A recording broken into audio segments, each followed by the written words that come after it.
Kia ora koutou katoa, no mai haere mai. Welcome to our regular update on our response to COVID-19. So I'm Andrew Auld, I'm the Deputy Director General for the Public Health Agency, and I'm joined today by Dr. Anthony Jordan, Chief Clinical Officer of the Northern Region Health Coordination Centre of Te Whatu Ora Health New Zealand. Dr. Jordan is an immunologist and also leads the Northern Region vaccination program, so it's fantastic that you're able to join us today. Thank you, Anthony. Today I will provide our usual assessment of our COVID-19 outbreak before handing over to Dr. Jordan, who will speak to some of the on-the-ground efforts to boost vaccination rates, before I then make some final remarks and open the floor to questions. Also, I did just want to acknowledge at this point that unfortunately, due to availability, we don't have a sign language interpreter at today's briefing, but live closed captions are available on the live stream on the Ministry's website, and a transcript will be published afterwards as well. So, to the numbers. As you will know, we have moved to weekly reporting of COVID-19 figures to better reflect changes in the pandemic response and in line with how we report other communicable diseases. The move to weekly reporting also means we're going to start separately publishing more detailed COVID-19 analyses. So next Tuesday, the 27th of September, we will be publishing our first weekly COVID-19 Trends and Insights report, and that report is intended to come out weekly on a Monday following that. These reports will include similar information to what is often covered in these briefings, such as modelling, case rates, those sorts of things. So in terms of the numbers for the week ending 18th of September, as expected, COVID-19 cases have continued to decline, with a 7-day rolling average of 1,337 cases per day. Likewise, COVID-19 hospitalisations were also down, 175 people in hospital on Sunday.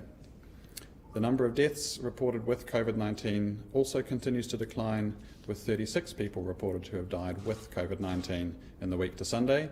At this stage, 8 of those are known to have had COVID-19 as a contributory or underlying cause. These trends are supported by trends in wastewater testing and case rates among health workers.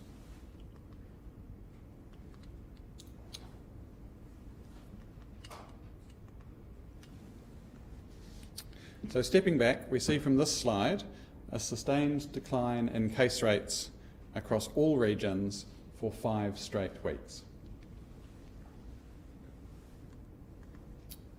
This slide shows hospitalisations, and like cases, we can see that hospitalisations too have continued to decline across all regions for the same 5-week period. Deaths reported with COVID have also declined consistently now for 7 weeks.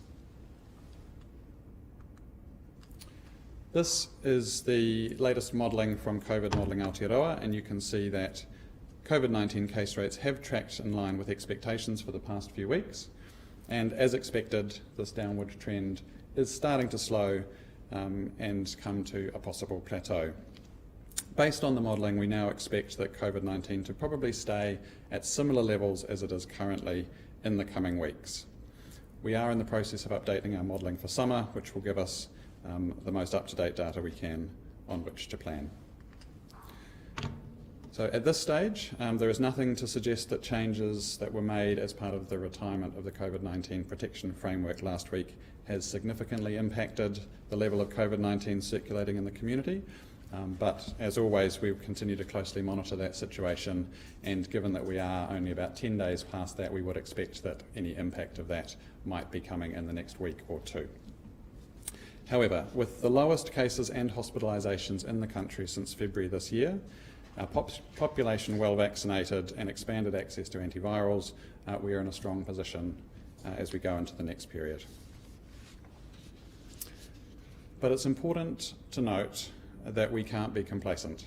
COVID-19 is not going away, and if we want to maintain our strong position, we need to continue to all play our part. Critical to maintaining our current approach to COVID-19 is continuing to retain a strong focus on vaccination, especially expanding the number of people who have had their first and then subsequent booster shots. While New Zealanders have high rates of vaccination overall, there remains a lot of work to do. especially among Māori and Pacific peoples who have lower vaccination rates than other New Zealanders. Currently, 56% of eligible Māori aged over 18 and 61% of eligible Pacific peoples over 18 have had a first booster. This compares to 73% of all eligible people over the age of 18. There is work underway across the three health agencies, the Ministry of Health, Manatu Hauora, Te Whatu Ora and Te Akawhai Ora, to support eligible people, particularly those at higher risk of poor outcomes, and Māori and Pacific peoples to get their first boosters. Health districts and Māori and Pacific providers are providing tailored outreach services, including after-hours, weekend services and vaccination sites across pharmacies, pop-up clinics and in many community locations such as marae and places of worship. We're also continuing to target mobilisation support to 10 communities around the country where vaccination rates are comparatively low. And Dr. Jordan will speak more to vaccination in general shortly. As well as the ongoing importance of vaccination, it's also important that people continue to test and stay home if unwell, and remember to consider mask use if you're in situations that are crowded, confined, or if you're going to be in close contact with people outside your family for a prolonged period. Also, when you do test, please record the result at My COVID Record, as it remains a key tool for us to monitor the outbreak as it evolves. I did just want to make a comment now about long COVID. So for some New Zealanders, the disruption of getting COVID-19 will continue for months, sometimes years. We have been working on ensuring that health professionals have the right resources available to treat and manage long COVID, and are closely monitoring international developments in the area to inform our approach. We have recently released long COVID guidelines for primary care to add to an ever-growing list of resources on COVID-19 as health professionals around the globe learn more about this condition. Having these guidelines in place will help clinicians support their patients in the best ways to diagnose, manage and treat long COVID. We've been working on these guidelines with input from a range of health professionals and people with experience of long COVID, and we will continue to review and adapt them to ensure they're more accessible and continue to be to all New Zealanders. I'll now hand over to Dr. Jordan. Thanks.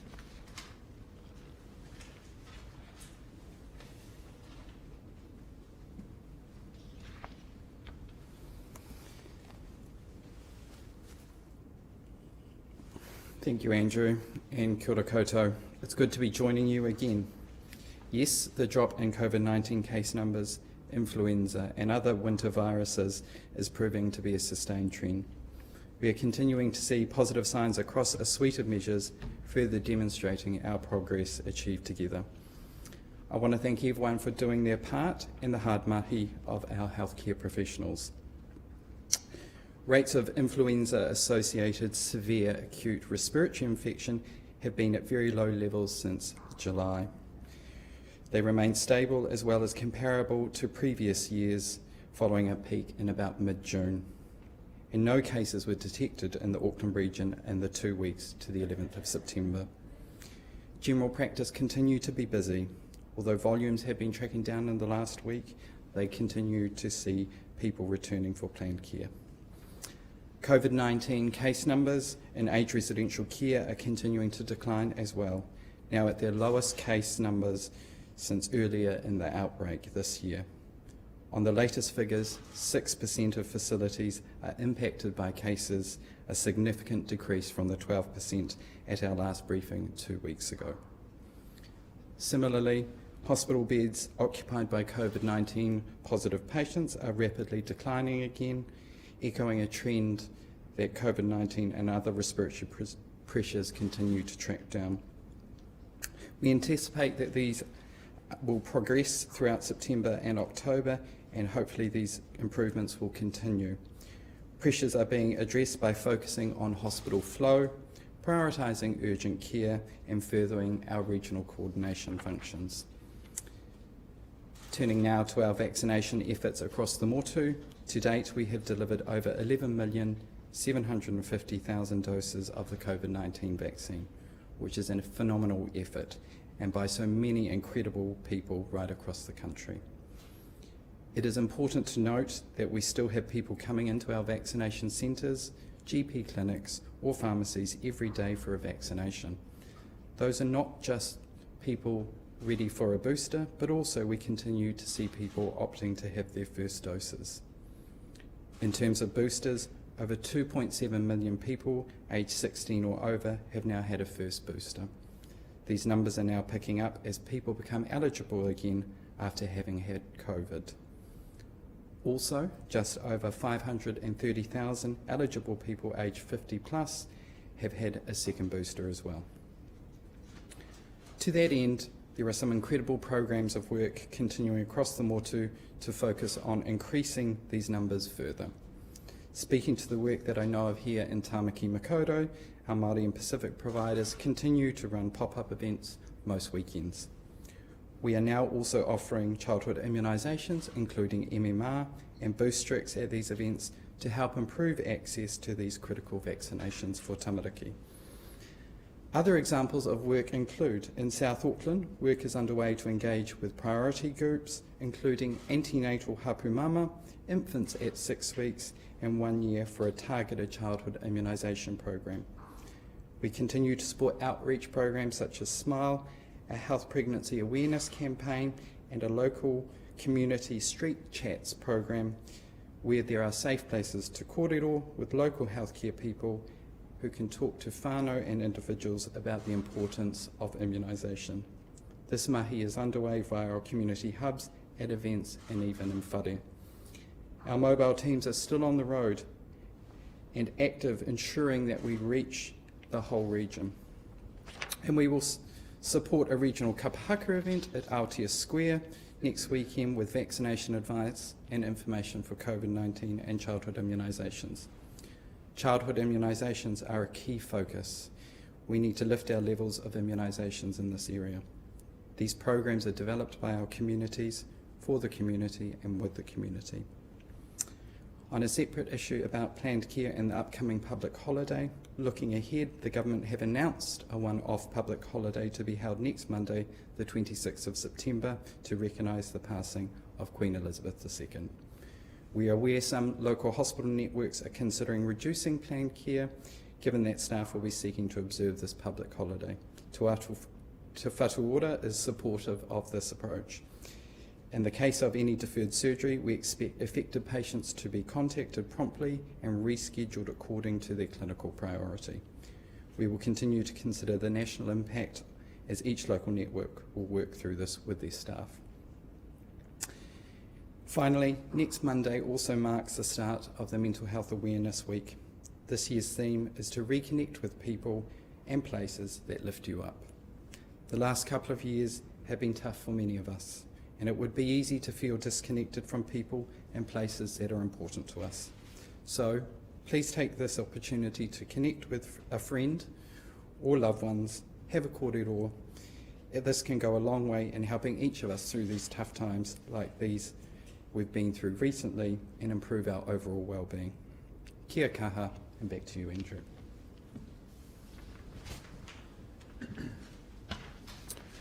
Thank you, Anthony. So, in summary, with cases and hospitalisations plateauing, we have reached a new stage in the pandemic here in New Zealand, and some of the requirements previously in place have been removed. But I do want to reiterate, COVID-19 is not over, and a big part of ongoing management is ensuring we continue to have a highly vaccinated population, especially amongst our most vulnerable communities. That remains a focus across health agencies and for our health providers across the country. Please, if you are eligible, get vaccinated and get boosted, not only for yourself, but for your family and your community. Finally, with the shift to this new stage of our COVID response, I can confirm that for now, this is the last routine COVID-19 press briefing we're planning to hold. I want to thank media for attending this briefing and the over 300 COVID press briefings that we have held since January 2020. And doesn't that feel like a very, very long time ago? In that very first press briefing, we talked about the novel coronavirus emerging in China, and there were 4 cases in Australia. We've certainly come a very long way since then. The virus is now part of our lives and will continue to be so for a very, very long time. But thanks to the steps we've all taken, we're now in a good position to manage it effectively in our communities into the future. Thank you, and we both, Anthony and I, are happy to take questions. US President Joe Biden says the pandemic is over. Is he wrong? Yes. So he is right in that the pandemic is at its lowest level since early 2020, and if you look around the world, that is the case. However, nowhere in the world has completely eliminated COVID-19, and we expect that the pattern of new variants and repeated waves is going to continue for some time. We all hope that we will not get the same sorts of devastation that the world saw in sort of 2020 and 2021, but it's certainly not over. Could we then see what we've seen this winter happen next winter? So we are hopeful that what we've seen this winter won't in fact happen in the same way next winter, but part of that is about our ongoing vigilance, making sure that we are monitoring for what's happening internationally in terms of new variants and keeping up with the public health measures that we've talked about. So we know that for the current circulating variants, the vaccines that we have available now are really effective at preventing severe disease, hospitalisation and death. And so again, keeping our vaccination rates high and getting those booster vaccination rates up is really important. Comments like what Biden made make it unhelpful to encourage people to get vaccinated? So you'll note that I've been quite careful to say a number of times that it's not over, because I do think that whilst we would all dearly love that to be true, me possibly more than many, the reality is that if we do stop thinking about it and go, well, I had my first 2 vaccinations, kind of done my bit, I can just carry on, that we do run the risk, particularly as the virus continues to evolve, that we will be back in a situation that we don't want to be in. So certainly our message is, isn't it great that that cases, hospitalisations, deaths are much, much lower than they are. Again, New Zealand as a country has done incredibly well internationally on almost all measures, and particularly we're sitting at about 2,000 deaths sort of attributed to COVID, which is much lower than comparable countries have seen. But if we want that to be our story ongoing, then we need to keep thinking about it. What is the latest? What is the latest update on rolling out second boosters for younger people, particularly those under 50, as was reported in late August? Yeah, so the Director General of Health has received advice from the COVID Vaccine Technical Advisory Committee on that question. She has gone back to ask some clarifying questions, including broadening the scope of what was included in that advice. That is expected to come back within 2 weeks, and so we'd expect to make a further announcement within the next 2 weeks on that. What I would say in addition though is, as we've talked about in this briefing previously, there are a large number of eligible people right now today who have not had their first booster, and you can't have a second booster without having your first, and who are already eligible for second boosters and have not yet taken that up. So I think those are the groups where we know the evidence is best, and those are the groups that we really encourage people to, if you are eligible, to take up those opportunities. With the traffic light system being over, what's the plan? What's the formal plan for what happens if we have another surge? Yeah, so I mean, in terms of questions about the frameworks that are going to replace that in the future, those are questions for government, and I wouldn't want to preempt that. I would say that in terms of our ongoing public health approach, so we will be doing regular public health risk assessments. We have another one of those scheduled for early October, which will inform updated advice to government about potential further changes. But yes, the questions about the way that those frameworks might look in the future are being worked through now and are questions for the government ultimately. But you know how the ministry used to have a pandemic plan? It had an old one before this pandemic. Has it got a new pandemic plan that would take in a kind of COVID? Yes, so we now have what's called the National Management Plan, which is currently in the process of being updated. So that's something that, as you say, we had in place pre-COVID. It was largely based around our experiences with influenza. As we all know, COVID-19 is not influenza and it didn't behave like influenza, so we have taken the lessons from that and are in the process of updating that National Management Plan. And any timeline on? Oh, that work is underway now and that will be completed this side of Christmas. So on long COVID, we're hearing that it's adding strain to chronic fatigue support services. Is this something you're concerned about? So I'm not sure whether Anthony can talk to the service side of it, but I would say in general we are concerned about the potential impact of long COVID on New Zealanders. As I mentioned, the evidence around long COVID continues to evolve, and much of what we know is based on people who had earlier variants of COVID. So the experience in New Zealand is almost uniquely an Omicron experience, and we really don't know what that's going to look like long term in New Zealand. But Anthony, did you want to? No. Okay.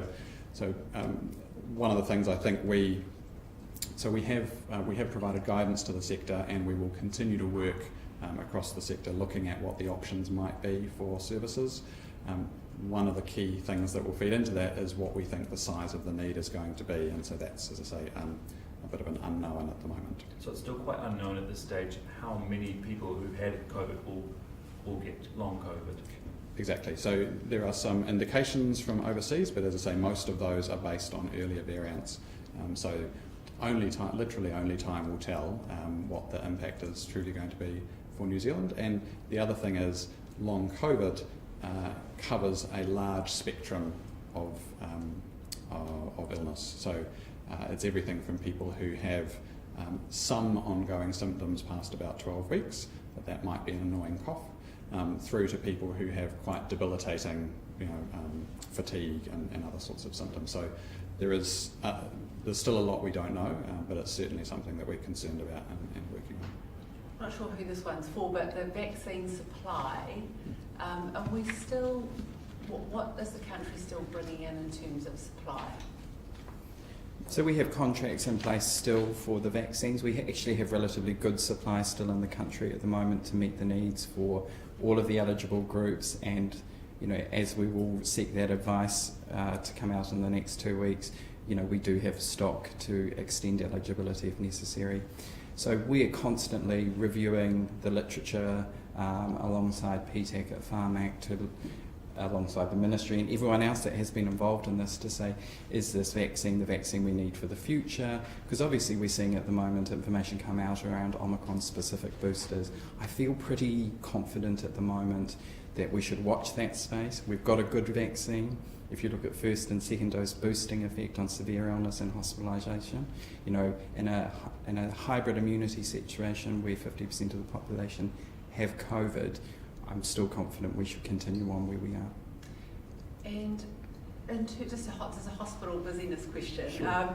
So we're hearing from, you're saying that the respiratory illness pressure's coming off, but hearing from people on the ground that it's still super busy in hospitals and in EDs. And what are you hearing in the northern, the hospitals that you're on? I think that's true across the country. I think yes, we're tracking down on some things, but there is a lot of other work that we have to do, work that is in the planned care space, urgent care space, so people that have been waiting to attend primary care, but they just need something right now. So it is still busy.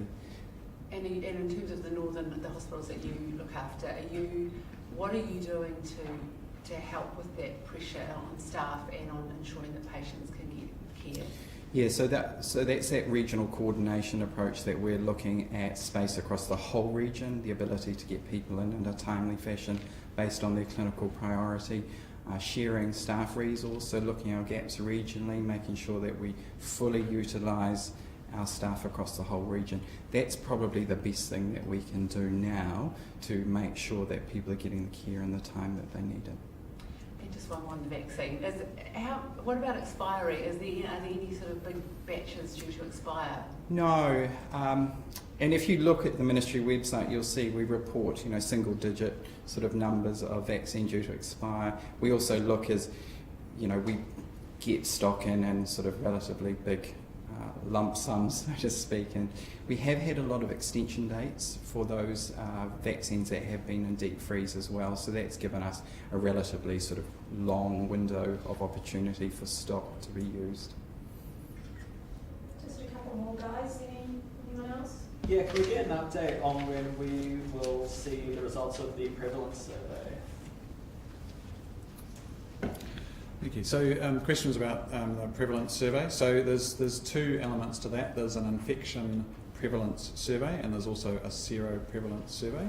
It's true that we've been talking about that for a little while, and that is a little bit later than we had hoped. But at this stage, the plan is that we will have that in the community in what are we now, September and October, so next month. And when can we see the results of the application for the vaccines for under 5s? So that work is still underway.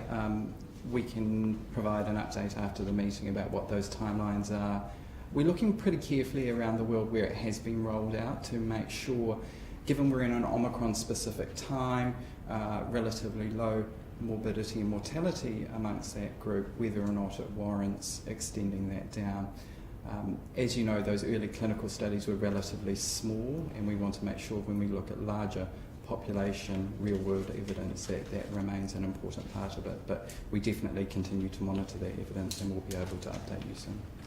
Can I switch to another one? Sorry. Just quickly, just measles. How worried are you about the gap for both children and young adults, especially in the Auckland region with the outbreak? Yeah, that's definitely a focus for me and my colleagues working in the childhood immunisation space at the moment.